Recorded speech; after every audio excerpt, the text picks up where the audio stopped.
जय श्री कृष्ण। अध्याय 14 श्लोक 16 से आगे का वर्णन। अनुवाद।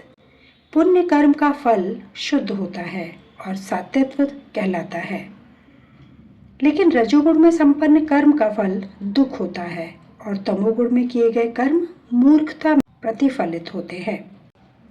तात्पर्य: सतोगुण में किए गए पुण्य कर्मों का फल शुद्ध होता है, अतएव वे मुनिगण जो समस्त मोह से मुक्त हैं सुखी रहते हैं, लेकिन रजोगुण में किए गए कर्म दुख के कारण बनते हैं। भौतिक सुख के लिए जो भी कार्य किया जाता है उसका विफल होना निश्चित है। उदाहरणतः यदि कोई गगनचुंबी प्रासाद बनवाना चाहता है तो उसके बनने के पूर्व अत्यधिक कष्ट उठाना पड़ता है। मालिक को धन संग्रह के लिए कष्ट उठाना पड़ता है और प्रासाद बनाने वाले श्रमियों को शारीरिक श्रम करना होता है। इस प्रकार कष्ट तो होते ही हैं।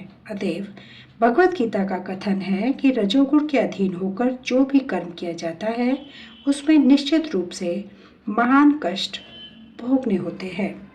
इससे यह मानसिक तुष्टि हो सकती है कि मैंने यहाँ मकान बनवाया या इतना धन कमाया, लेकिन यह कोई वास्तविक सुख नहीं है। जहाँ तक तमोगुण का संबंध है, कर्ता को कुछ ज्ञान नहीं रहता, अतएव उसके समस्त कार्य उस समय दुखदायक होते हैं और बाद में उसे पशु जीवन में जाना होता है। पशु जीवन सदैव दुखमय है, यद्यपि माया के वशीभूत होकर वे इसे समझ नहीं पाते। पशुओं का वध भी तमोगुण के कारण है। पशु वधित यह नहीं जानते कि भविष्य में इस पशु को ऐसा शरीर प्राप्त होगा जिससे वह उनका वध करेगा। यही प्रकृति का नियम है। मानव समाज में यदि कोई किसी मनुष्य का वध कर दे तो उसे प्राणदंड मिलता है। यह राज्य का नियम है। ज्ञानवश लोग यह अनुभव नहीं करते कि परमेश्वर द्वारा नियंत्रित एक पूरा राज्य है। प्रत्येक जीवित प्राणी परमेश्वर की संतान है और उन्हें एक चींटी तक का मारा जाना सहन नहीं है। इसके लिए मनुष्य को दंड भोगना पड़ता है। अतएव स्वाद के लिए पशु वध में रत रहना घोर अज्ञान है। मनुष्य को पशुओं के वध की आवश्यकता नहीं है, क्योंकि ईश्वर ने अनेक अच्छी वस्तुएं प्रदान कर रखी हैं। यदि कोई किसी कारण से मांसाहार करता है तो यह समझना चाहिए कि वह अज्ञानवश ऐसा कर रहा है और अपने भविष्य को अंधकार में बना रहा है। समस्त प्रकार के पशुओं में से गौवध सर्वाधिक अध्यम है, क्योंकि गाय हमें दूध देकर सभी प्रकार का सुख प्रदान करने वाली है। गौवध एक प्रकार से सबसे अधम कर्म है। वैदिक साहित्य में गोभी प्रीड़ित मत्सरम सूचित करता है कि जो व्यक्ति दूध पीकर गाय को मारना चाहता है वह सबसे बड़े अज्ञान में रहता है। वैदिक ग्रंथों में एक प्रार्थना भी है जो इस प्रकार है: हे प्रभु, आप गायों तथा ब्राह्मणों के हितैषी हैं और आप समस्त मानव समाज तथा विश्व के हितैषी हैं। तात्पर्य यह है कि इस प्रार्थना में गायों तथा ब्राह्मणों की रक्षा का विशेष उल्लेख है। ब्राह्मण आध्यात्मिक शिक्षा के प्रतीक हैं और गाय महत्वपूर्ण भोजन की। अतएव इन दोनों जीवों ब्राह्मणों तथा गायों को पूरी सुरक्षा प्रदान की जानी चाहिए। यही सभ्यता की वास्तविक प्रगति है। आधुनिक मानव समाज में आध्यात्मिक ज्ञान की उपेक्षा की जाती है और गौवध को प्रोत्साहित किया जाता है। इससे यही ज्ञात होता है कि मानव समाज विपरीत दिशा में जा रहा है और अपनी भर्त्सना का पथ प्रशस्त कर रहा है। जो सभ्यता अपने नागरिकों को अगले जन्मों में पशु बनने के लिए मार्गदर्शन करती हो वह निश्चित रूप से मानव सभ्यता नहीं है। निसंदेह आधुनिक मानव सभ्यता रजोगुण तथा तमोगुण के कारण कुमार्ग पर जा रही है। यह अत्यंत घातक युग है और समस्त राष्ट्रों को चाहिए कि मानवता को महानतम संकट से बचाने के लिए कृष्ण भावनामृत की सरलता विधि प्रदान करें। श्लोक 17। अनुवाद। सतोगुण से वास्तविक ज्ञान उत्पन्न होता है, रजोगुण से लोभ उत्पन्न होता है और तमोगुण से अज्ञान, प्रमाद और मोह उत्पन्न होते हैं। तात्पर्य: चूंकि वर्तमान सभ्यता जीवों के लिए अधिक अनुकूल नहीं है, अतएव उनके लिए कृष्ण भावनामृत की संस्तुति की जाती है। कृष्ण भावनामृत के माध्यम से समाज में सतोगुण विकसित होगा। सतोगुण विकसित हो जाने पर लोग वस्तुओं को असली रूप में देख सकेंगे। तमोगुण में रहने वाले लोग पशु तुल्य होते हैं और वे वस्तुओं को स्पष्ट रूप में नहीं देख पाते। उदाहरणतः तमोगुण में रहने के कारण लोग यह नहीं देख पाते कि जिस पशु का वे वध कर रहे हैं उसी के द्वारा वे अगले जन्म में मारे जाएंगे। वास्तविक ज्ञान की शिक्षा न मिलने के कारण वे अनुत्तरदायी बन जाते हैं। इस उच्च श्रृंखला को रोकने के लिए जनता में सतोगुण उत्पन्न करने वाली शिक्षा देना आवश्यक है। सतोगुण में शिक्षित हो जाने पर वे गंभीर बनेंगे और वस्तुओं को उनके सही रूप में जान सकेंगे। तब लोग सुखी तथा संपन्न हो सकेंगे। भले ही अधिकांश लोग सुखी तथा समृद्ध न बन पाए, लेकिन यदि जनता का कुछ भी अंश कृष्ण भावनामृत विकसित कर लेता है और सतोगुणी बन जाता है तो सारे विश्व में शांति तथा संपन्नता की संभावना है। नहीं तो यदि विश्व के लोग रजोगुण तथा तमोगुण में लगे रहे तो शांति और संपन्नता नहीं रह पाएगी। रजोगुण में लोग लोभी बन जाते हैं और इंद्रिय भोग की उनकी लालसा की कोई सीमा नहीं होती। कोई भी यह देख सकता है कि भले ही किसी के पास प्रचुर धन तथा इंद्रिय तृप्ति के लिए पर्याप्त साधन हो, लेकिन उसे न तो सुख मिलता है न मन शांति। ऐसा संभव भी नहीं है क्योंकि वह रजोगुण में स्थित है। यदि कोई रंच मात्र भी सुख चाहता है तो धन उसकी सहायता नहीं कर सकता। उसे कृष्ण भावनामृत के अभ्यास द्वारा अपने आप को सतोगुण में स्थित करना होगा। जब कोई रजोगुण में रत रहता है तो वह मानसिक रूप से ही अप्रसन्न रहता है, अपितु उसकी वृत्ति तथा उसका व्यवसाय भी अत्यंत कष्टकारक होते हैं। उसे अपनी मर्यादा बनाए रखने के लिए अनेकानेक योजनाएं बनानी होती हैं।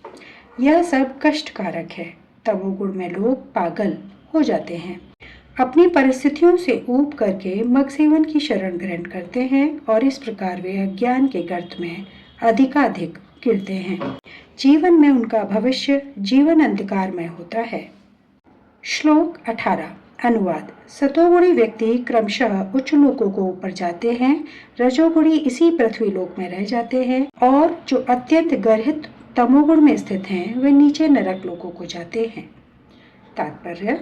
इस श्लोक में तीनों गुणों के कर्मों के फल को स्पष्ट रूप से बताया गया है।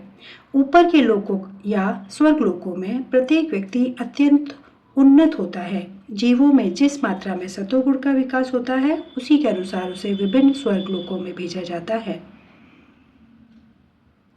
सर्वोच्च लोक सत्य लोक या ब्रह्म लोक, जहाँ इस ब्रह्मांड के प्रधान व्यक्ति ब्रह्मा जी निवास करते हैं। हम पहले ही देख चुके हैं कि ब्रह्मलोक में जिस प्रकार जीवन की आश्चर्यजनक परिस्थिति है उसका अनुमान करना कठिन है, तो भी सतोगुण नामक जीवन की सर्वोच्च अवस्था हमें वहां तक पहुंचा सकती है। रजोगुण मिश्रित होता है, यह सतो तथा तमोगुणों के मध्य में होता है। मनुष्य सदैव शुद्ध नहीं होता, लेकिन यदि वह पूर्णतः रजोगुणी हो तो वह इस पृथ्वी पर केवल राजा या धनी व्यक्ति के रूप में रहता है। लेकिन गुणों का मिश्रण होते रहने से वह नीचे भी जा सकता है। इस पृथ्वी पर रजो या तमोगुणी लोग बलपूर्वक किसी मशीन के द्वारा उच्चतर लोकों में नहीं पहुंच सकते। रजोगुण में इसकी भी संभावना है कि अगले जीवन में कोई प्रमत्त हो जाए। यहाँ पर निम्नतम गुण तमोगुण को अत्यंत गर्हित जघन्य कहा गया है।